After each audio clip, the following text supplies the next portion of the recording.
Assalamualaikum warahmatullahi wabarakatuh. Kali ini saya akan menyampaikan tutorial terkait dengan pengelolaan data transaksi pembayaran siswa ya. Ini yang ada di modul admin atau modul teller. Sebagaimana pada video sebelumnya sudah kami sampaikan, ada dua jalur atau dua cara melakukan perekaman transaksi, yaitu melalui tombol atau menu rekam transaksi atau melalui konfirmasi transfer yang direkam oleh siswa. Jadi admin atau teller hanya melakukan konfirmasi sehingga datanya tersimpan ke dalam transaksi. Nah, setelah proses perekaman dan penyimpanan transaksi tersebut, kita bisa kelola data-data transaksi yang sudah tersimpan. Untuk melihatnya, data transaksi yang sudah kita rekam, ini kita lihat melalui menu transaksi, kemudian daftar transaksi. Nah, ini yang transaksi yang sudah terekam. Apabila kita ingin melihat detailnya, kita bisa cek di tombol atau menu detail ya, data dari perekaman tersebut. Nah, ini detailnya. Kemudian apabila terjadi kesalahan kita ingin mengeditnya atau menghapusnya, kita bisa lakukan melalui tombol edit. Tapi tombol ini hanya ada di login dengan level admin. Sementara untuk login dengan level teller ini tidak ada, karena yang berhak melakukan pengeditan ini hanya admin. Ini kita contohkan ya. Kita contohkan untuk ini level teller ya. Kalau yang tadi level admin, kita coba lihat di daftar transaksi. Di sini tidak ada tombol editnya. Nah, ini juga pengetahuan juga bahwa untuk daftar transaksi yang ada di halaman daftar transaksi dengan login teller atau user level teller, ini hanya transaksi yang dilakukan oleh si teller tersebut. Berbeda dengan level admin ya. Ini level admin, ini bisa melihat seluruh, ini level admin bisa melihat seluruh daftar transaksi yang dilakukan oleh semua user ya. Dan ada tombol editnya juga.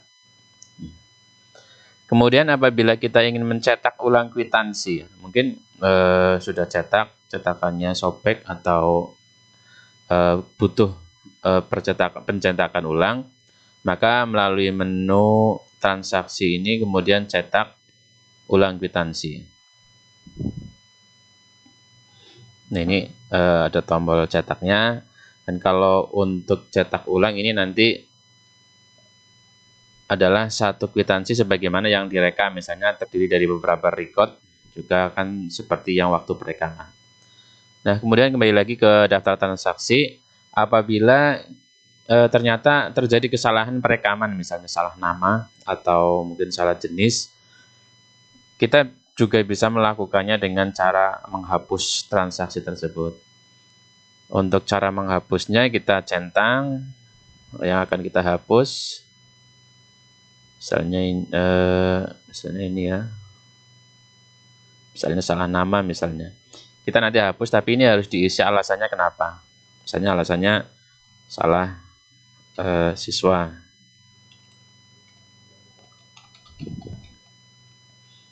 Kita hapus. Nah, data yang kita hapus tadi ini secara kalkulasi sudah dianggap tidak melakukan pembayaran. Tapi data yang kita hapus juga akan tetap tersimpan ya, akan tetap disimpan. Nah, kita lihat di sini, deleted transaksi ini adalah transaksi-transaksi yang dilakukan penghapusan. Ini yang tadi kita hapus. Jadi akan tetap ada, dan nanti misalnya ternyata data yang dihapus juga salah hapus, nanti bisa kita kembalikan lagi ini dengan restore transaksi. Nah, dengan restore transaksi. Nah, kemudian untuk level admin juga, apabila data transaksi yang dihapus ini sudah betul-betul memang tidak dipakai atau sudah valid lah penghapusannya, ini bisa dilakukan penghapusan secara permanen. Sehingga kalau sudah dihapus permanen, ini sudah tidak bisa kita restore atau kita kembalikan. Untuk menghapus permanen, ini hanya bisa dilakukan oleh admin ya. Ini level admin, utility, delete transaksi permanen. Ini berbeda dengan user. Kalau user tidak bisa melakukan delete permanen. Kita coba lihat yang level user ya. Ini level user. Di sini tidak ada menu delete permanen. Tapi kalau di admin ini ya, yang di admin ini ada delete permanen, kita coba delete. Kalau sudah di delete permanen ini, maka recordnya sudah betul-betul bersih dari database atau terhapus. Kita coba lihat di delete transaksi ini juga sudah hilang. Nah, ini untuk perekaman transaksi hingga merubah atau menghapus transaksi. Kemudian yang selanjutnya terkait dengan pengelolaan transaksi, mungkin ada yang bertanya, bagaimana kalau saya ingin melakukan perekaman transaksi tapi sudah terlanjur dulu melakukan secara manual dan ingin melakukan dari Excel, bisa atau tidak ya, dari Excel di-upload. Sebenarnya kita memfasilitasi di aplikasi ini untuk upload transaksi ya, sebenarnya bisa, cuma kita tidak merekomendasikan. Kenapa? Kita tetap merekomendasikan melalui perekaman melalui menu rekam transaksi ini, karena dikhawatirkan ketika upload transaksi itu ada kesalahan-kesalahan dalam pengetikan dan sebagainya, sehingga sebaiknya tetap dilakukan melalui perekaman transaksi ini. Meskipun mungkin sedikit memerlukan waktu, tapi insya Allah dengan sistem yang ini sudah bisa mengakomodir, misalnya dia sudah membayar 10 bulan. Ini kita tinggal ketikkan aja 10 bulan. Nanti kan hanya sekali rekam tersimpan, dia sudah merekam 10 bulan tersebut, tidak perlu satu persatu. Nah, tapi apabila ingin melakukan upload Excel, ini juga kita fasilitasi, kita lihat atau kita proses melalui menu utility, upload transaksi. Ini ya. Nah, ini ada warning, tidak dianjurkan melakukan upload lewat sini. Untuk langkahnya kita download Excel ini ya, download Excel, kemudian kita isi sesuai format yang ada ketika nanti mungkin mencoba satu record ya. Nanti ketika di download Excel nanti akan ada contoh recordnya. Nah, ini contoh Excel yang sudah kami downloadkan. Ini untuk pengisiannya ini adalah tanggal, formatnya tahun, bulan, tanggal, kemudian NIS, kemudian nama, jenis kelamin L atau P, kemudian jenjang. Ini jenjang sesuai dengan aplikasinya ya, jenjang misalnya SD, PAUD, SD, SMP atau SMA ini kelasnya. Kemudian paralel, ini juga harus paralel yang ada di rekaman referensi pengaturan paralel pada aplikasi.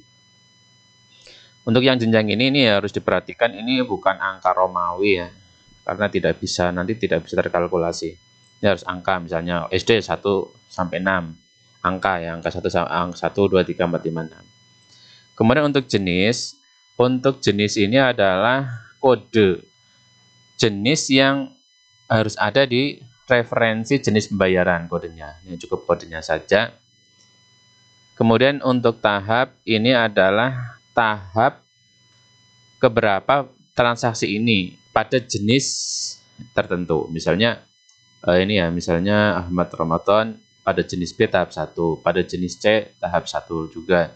Tapi kalau yang ini misalnya ini tahap B juga, di sini harus tahap 2 karena sebelumnya sudah ada tahap 1, seperti itu. Kita kembalikan lagi ya, tahap 1. Nah, kemudian untuk kolom random ini prinsipnya bebas, tidak ada aturan baku.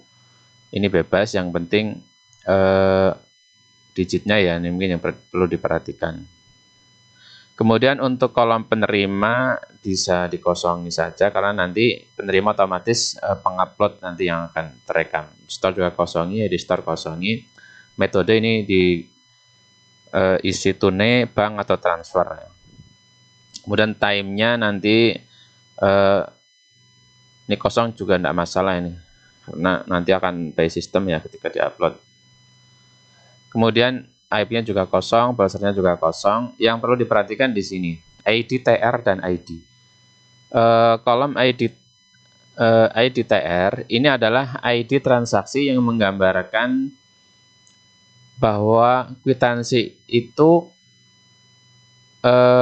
apabila memiliki beberapa record ini bisa dengan kode yang sama. Ini contohnya kode sama. Ini artinya siswa ini sama, kemudian juga pembayarannya dalam satu transaksi. Ini tidak apa-apa, kodenya sama.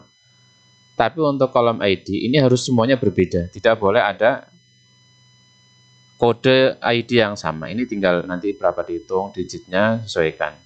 Ini juga sama. Seperti itu.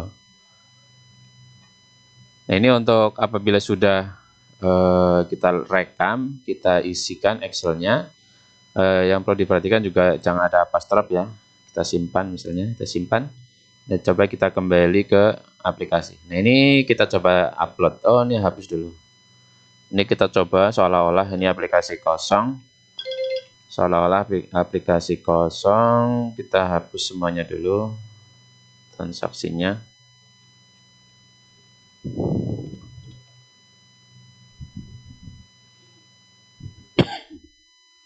Ini udah kosong ya, transaksinya udah kosong. Kita coba upload.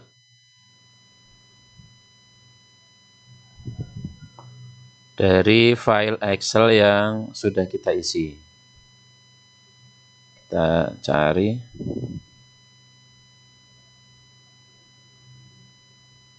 Nah, ini ya, kita ambil. Mana nih? Kita kembali sini. Sudah ya, kita ambil, kita upload.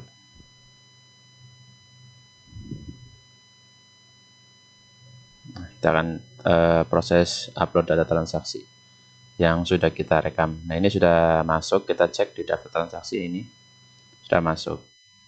Ini tapi juga harus hati-hati dalam penguploadan Excel untuk data transaksi. Dan sekali lagi kami tidak merekomendasikan untuk melakukan ini. Kami tetap merekomendasikan untuk perekaman transaksi melalui menu rekam transaksi secara manual by sistem aplikasi, karena ketika perekaman ini sudah diatur oleh sistem yang support gitu.